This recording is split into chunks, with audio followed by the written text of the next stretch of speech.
Hi friends, welcome to our channel. నేటి విశేషం ఏంటిదంటే గురు పౌర్ణమి గురించి ఇప్పుడు మనం తెలుసుకుందాం.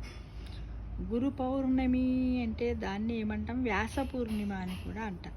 ఈ వ్యాస పూర్ణిమ, గురు పౌర్ణమి యొక్క విశిష్టత ఏమిటి అంటే, వ్యాసుడు కూడా మనకి ఏంటిదంటే ఇతిహాసాలను రాశారు, వేదాలను గురించి కూడా మనకు చేశారు, ఉపనిషత్తుల గురించి కూడా రాశారు. ఆ విధంగా కూడా మనం వ్యాస మహర్షిని మనము స్మరించుకోవాలి. అలానే ఇంకా గురువులు, మనకు గురువులు అంటే ఎవరు? ఆచార్యులు, గురువులు, ఉపాధ్యాయులు, వీళ్ళందరూ ఉన్నారు కదా, వాళ్ళని కూడా మనం పూజ. అలానే కొద్దిమంది సద్గురువులు కూడా ఉన్నారు, జగద్గురువులు ఉన్నారు, వాళ్ళందరినీ కూడా మనం స్మరించుకోవాలి. దాని గురించి ఇప్పుడు మనం చెప్పుకుందాం. వ్యాస పూర్ణిమ, గురు పౌర్ణమి విశిష్టత. మన అందరిలోనూ పవిత్రమైన హృదయం ఉంది, కానీ చీకటన అజ్ఞానంతో మనం మనసంతా చెడు ఆలోచనలతోనూ దుర్గుణాలతోనూ నిండిపోవడం వల్ల దానిని మనము గుర్తించలేకపోతున్నాం. మన అజ్ఞానము ఎంత అంటే, దీపము వెలిగించమన్నప్పుడు నీటికి నూనెకు తేడా తెలియనటువంటి చీకటి స్థితిలో ఉన్నాం ఫ్రెండ్స్. చూడండి, మన అజ్ఞానం ఎంతంటే కదా, దీపం వెలిగించమన్నప్పుడు నీటికి నూనెకు చాలా తేడా ఉంటుంది. అంటే అలాంటి స్థితి, చీకటి స్థితిలో మనం ఉన్నాం ఫ్రెండ్స్. మరి ఈ చీకటి స్థితి నుంచి బయటపడి దీపాన్ని వెలిగించుకోవాలంటే మంచి సద్గురువు చాలా అవసరం. ఇప్పుడు మన దేనికైనా కూడా అవసరం చాలా. అయితే గురువు అంటే ఏమిటి? గురువు అంటే ఏమిటి మనమందరికీ తెలుసు. ఏంటిది గురువు అంటే బ్రహ్మ, విష్ణు, మహేశ్వరులు ఒకటే జన్మించిన రూపం. అంటే సాక్షాత్ పరబ్రహ్మ స్వరూపమే గురువు. సాక్షాత్ పరబ్రహ్మ స్వరూపమే గురువు. గు అంటే అంధకారము లేదా అజ్ఞానాన్ని, రు అంటే నిరోధించుట లేక నశింపచేయుట. గురువు అంటే అజ్ఞానాన్ని నశింపచేయువారు అని అర్థం. శబ్ద అంధకార రస్య ఋతి నిరోధక అని పెద్దల వచనం. అంటే గురువు చేయవలసినది తన శిష్యులను అంధకారము నుంచి వెలుగులోకి తీసుకురావడం. అంధకారం అంటే చీకటి నుంచి వెలుగు, ప్రకాశములోనికి తీసుకొని రావడం అన్నమాట. ఈ భౌతిక జగత్తులో ఏ మానవుడు సంసార యాతనలను అనుభవించకుండా చూడము ఆ గురువు యొక్క కర్తవ్యం. గురువు యొక్క కర్తవ్యం. ఆ గురువు సాన్నిధ్యంలో కామ, క్రోధ, లోభ, మోహ, మద, మాత్సర్యాలు అనే దుర్గుణాలను, అహంకారాన్ని విడిచిపెట్టి ధ్యాన సాధన చేస్తే హృదయం పవిత్రమవుతుంది. అప్పుడు ఆ పవిత్రమైన హృదయంలో జ్ఞానమనే దీపాన్ని వెలిగించుకోవడం సాధ్యమవుతుంది. విజ్ఞానానికి మూలము విద్య. ఆ విజ్ఞానాన్ని నేర్పేవాడే గురువు. అజ్ఞానాన్ని ప్రాలదోలి జ్ఞానాన్ని అందించే గురువుని ఎప్పుడు మనము గౌరవించాలి.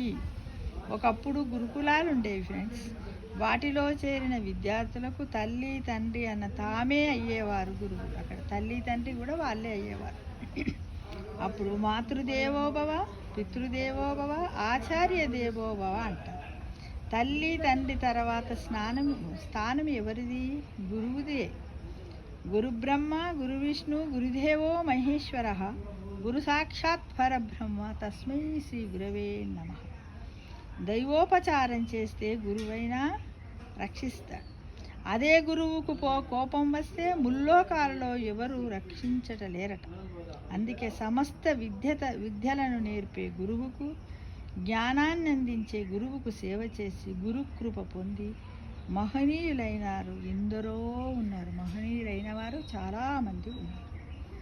గురువును గోవిందుడిని పక్కన పెట్టి ముందు ఎవరికి నమస్కారం చేస్తావు అంటే గురువుకే నమస్కరిస్తాను. కారణము గోవిందుడు ఉన్నాడని చెప్పింది గురువే కదా అంటాడు భక్త కబీర్ దాస్. అది మన భారతీయ సంస్కృతి, హర్షధర్మము నేర్పిన గురువు యొక్క ప్రాముఖ్యం. కాబట్టి గురు పౌర్ణమి నాడు ప్రతి ఒక్కరూ గురువుల్ని సేవించాలి. గురు పూర్ణిమ ఈ విధంగా గురువులను మనం సేవిస్తూ ఉండాలి.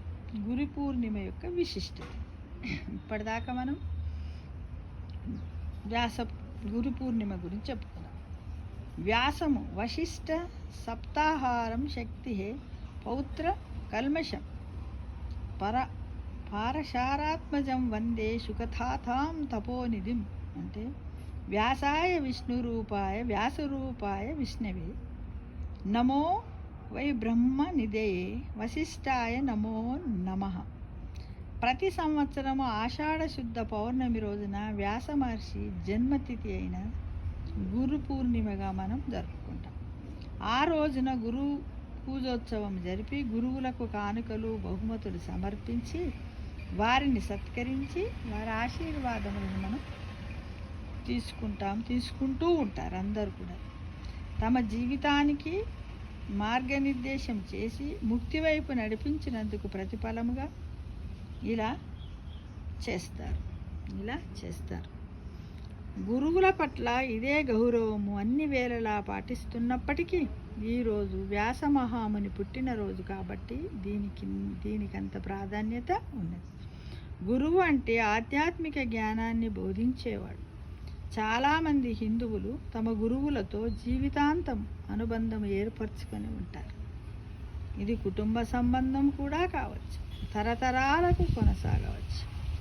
సనాతన ధర్మములో గురువును భగవంతునికి భక్తునికి మధ్య సంధానకర్తగా భావిస్తూ ఉంటారు. వేదవ్యాసుని మానవ జాతికి అంతటికి మంచి ఆధ్యాత్మిక వారసత్వాన్ని మిగిల్చి వెళ్ళారు కాబట్టి ఆయనను మన మానవాళికి అంతటికి గురువుగా భావిస్తుంటారు. వేదవ్యాసుని పూర్వనామము కృష్ణ ద్వైపాయనుడు. వేదకాలపు సంస్కృతినంత 4 వేదాలలో ఆయన సంకలనం చేసి తర్వాత ఆయన్ను వేదవ్యాసుడిగా పిలవడం ప్రారంభించారు. లోకానికంతటికి జ్ఞానాన్ని అందించిన గురువు వ్యాసుడు కాబట్టి వ్యాసుని జన్మస్థితి అయిన ఆషాఢ శుద్ధ పూర్ణిమను గురు పూర్ణిమగా జరుపుకోవడం ఆచారమే ఇది. అంతేగాని ఈ మధ్య పుట్టిన బాబాల పుట్టినరోజు కాదు. మామూలు రోజులలో కన్నా ఈ వ్యాస పూర్ణిమ నాడు గురువు నుండి వెలువడే ఆశీర్వచనాలు 1000 రెట్లు ఎక్కువగా పొందవచ్చట. అందుకే ఈరోజు గురు పూజోత్సవంలో పాల్గొని గురువు కరుణాకటాక్షములను పొందవచ్చు. గురు అనే పదములో గు అంటే అక్షరం, అంధకారాన్ని, రు అంటే అనే అక్షరము వెలుగును చూపిస్తాయి. జ్ఞానశక్తి సమారూఢ తత్వమల విభూషిత భుక్తి ముక్తి ప్రదాత చ తస్మై శ్రీ గురవే నమః. శిష్యుని అజ్ఞానాంధకారాలను తొలగించే బాధ్యత గురువు తీసుకుంటాడు కాబట్టి గురువుకే ప్రథమ స్థానాన్ని ఇచ్చారు.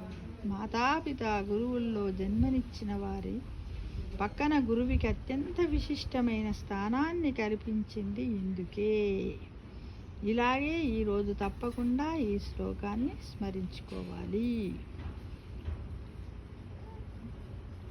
ఇది అన్నమాట. అయితే వ్యాస పూర్ణిమ, గురు పూర్ణిమ, గురువులందరినీ కూడా ప్రతి ఒక్కరం గౌరవించుకోవాలి. ఈ విధంగా మనము వేదవ్యాసుడి ఒక జన్మదినాన్ని జరుపుకుంటూ ఉంటాము కాబట్టి మనకు విద్య నేర్పినటువంటి మన గురువులందరినీ కూడా మనం స్మరించుకోవలసిన రోజు Buddha Purnima. Thank you for watching.